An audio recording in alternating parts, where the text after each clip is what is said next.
And hi folks, welcome back to the Cobb TV studio for another conversation with Chairwoman Lisa Cupid, who's down here visiting our new digs. We're trying out some new backgrounds and lighting and everything, so you're a little bit of a guinea pig in that respect, but thanks for coming down here again. Oh, you're welcome. I'll take it for today. Yeah. Busy week. We were just talking about how it was such a busy week, and we had a Board of Commissioners meeting earlier this week, and even though the pandemic's over, obviously the effects of that pandemic, or we hope it's over, the effects of that pandemic are going to last for a long time in Cobb County.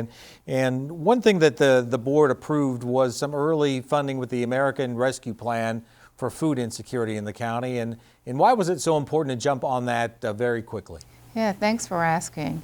You know, when you think about people who are food insecure, this is not a need that really can wait to be addressed a week or two later without there being significant consequences. When people are hungry, they're hungry now. And we wanted to make sure that we were being mindful of that and responsive. And, you know, $1.5 million is a starting point. And if people need food, how is that money and that food then going to trickle down to them? Yes, we are grateful to be working with our organization that helps to provide grant administration for the county. And they will be providing an application process for any nonprofit that's interested in participating in that program.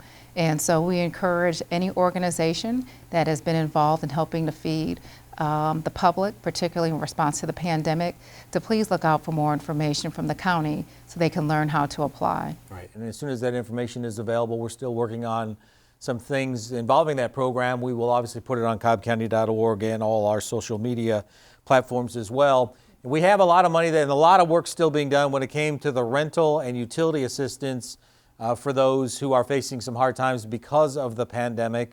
And I know we have a work session coming up very soon in which we'll hear a lot more about that program. Yeah, we've been hearing a lot about it every Board of Commissioners meeting. We have residents that come and talk about the hardship that they've had with housing since the pandemic.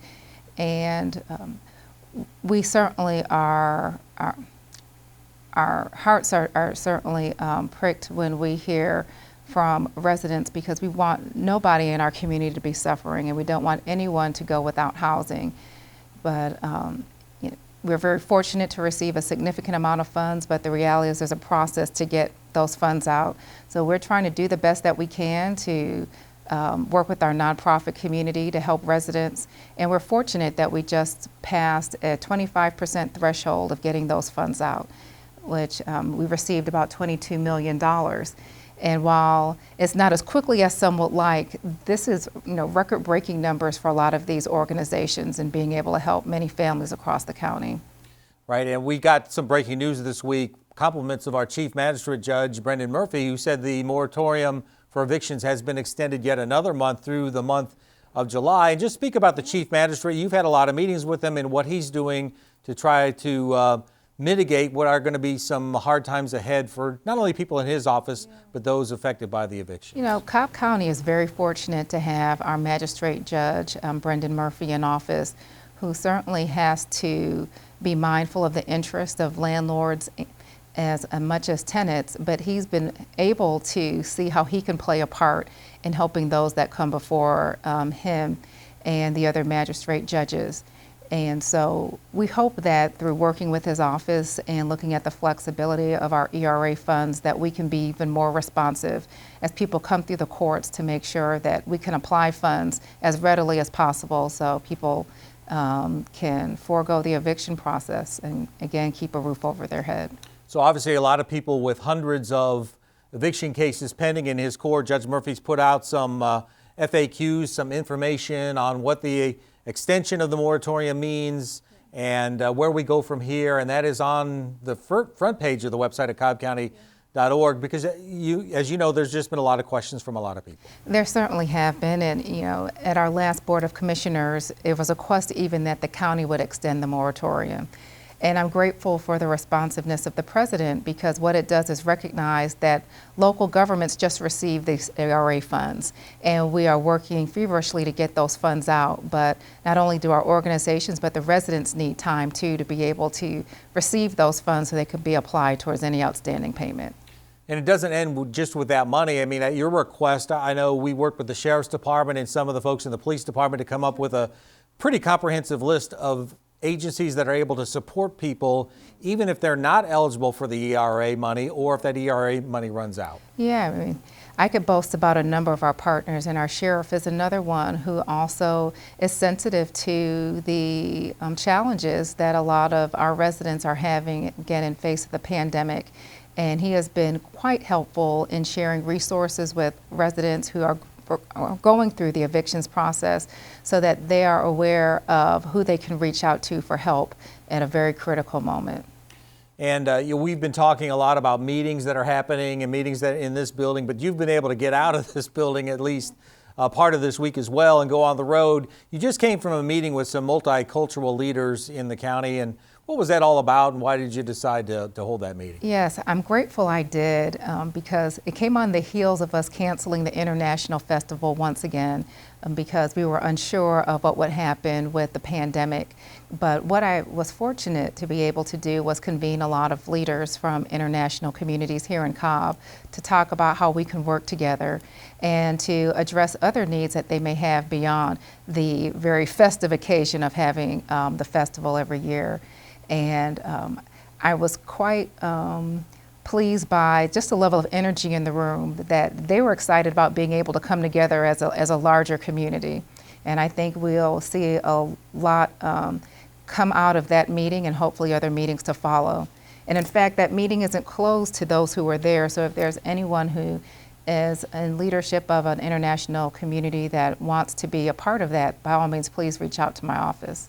I don't think people realize how diverse this county is. When in my prior job, when I was spending a lot of time kind of cruising the streets of Cobb County, my favorite places to stop during lunch was Powers Ferry, Delk Road area, and some of the Brazilian restaurants there were my favorite places to go to get lunch. Oh yeah, it was an interesting fact I learned, at least when I started out as a commissioner in 2012, that one of the largest Brazilian populations in the United States is right there in that Delk Road area of Marietta.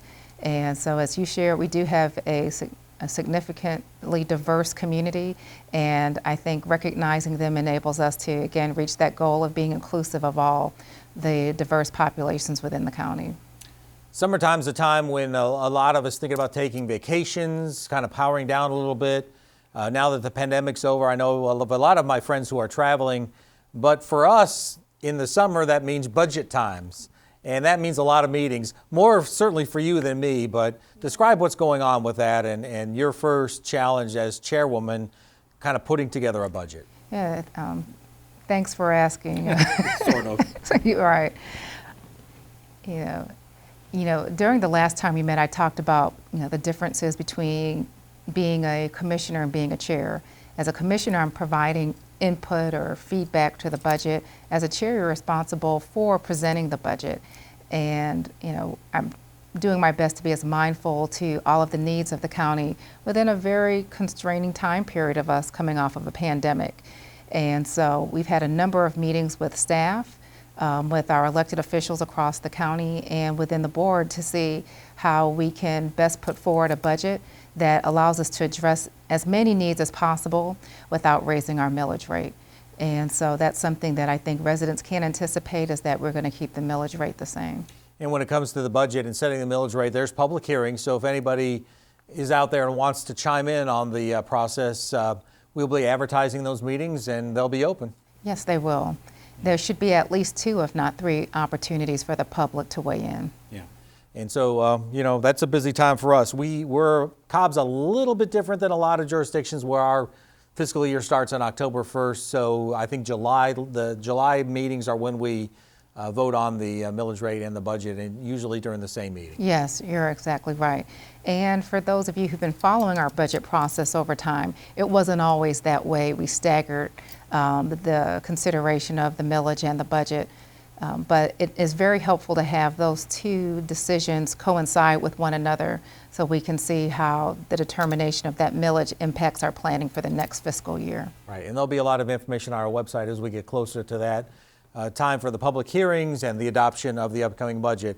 And so with that, kind of to wrap this up today, Summertime for a lot of people, a time for rest, but not necessarily, as I'm sure you are well aware now, for the chairwoman's office. Yes, I mean, all of us, we are continuing to keep things going, and it's not just the commissioners, it's our staff. And I appreciate all the work you've been doing to cover all of the events across the county and helping to keep the public informed.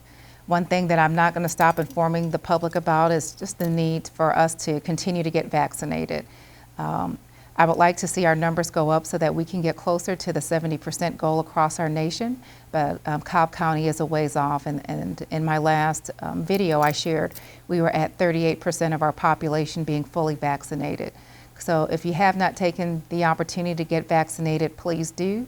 You can reach out to our Cobb Douglas Public Health website and get more information. If you have been vaccinated and know of others who have not, please encourage them to get vaccinated. This is about keeping our county healthy, our communities healthy, and being able to move forward and beyond this pandemic. I've heard positive things about that core group that's working with Cobb and Douglas Public Health. They're holding vaccination events at various locations across the county. So if you look on that website, you'll probably find some place where you only have to travel a few minutes to get your vaccination. Hopefully so. Yeah.